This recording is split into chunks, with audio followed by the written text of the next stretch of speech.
Rannsóknarverkefni snýst reynslu Íslendinga af netglæpum. Þetta rannsóknarverkefni sem ég hef unnið með samstarfsaðilum og Félagsstofnun Háskóla Íslands, þar sem við leggjum fyrir könnun eða svona mælingu. Byrjum þessar mælingar árið 2016 og hefum gert þetta reglulega síðan, annað hvert ár, síðast núna í sumar.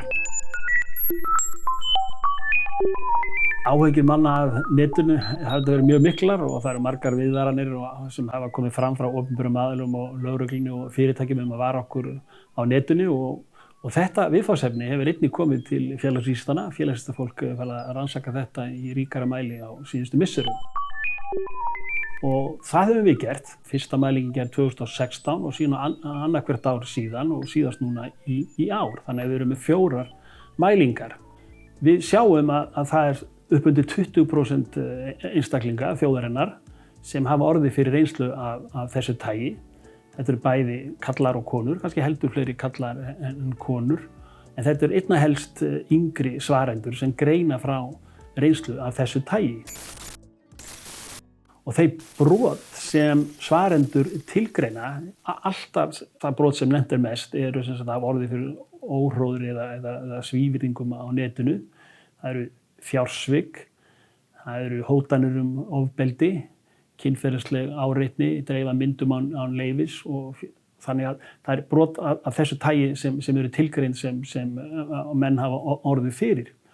Og það er áhugavert að skoða þessa þróun, þar að segja hvernig þetta hefur breyst yfir þessi 6 ár.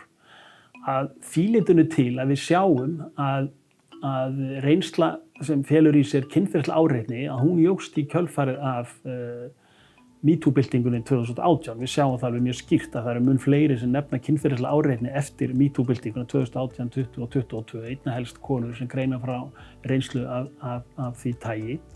Og svo annað líka sem kemur fram núna af þessu sinni, en það er að umfang netbrota eða reynslu sem fólk telur sig á orðið fyrir snertir óhróður eða svívirðingar á netinu jókst mjög núna 2022 í samanburði fyrri ár.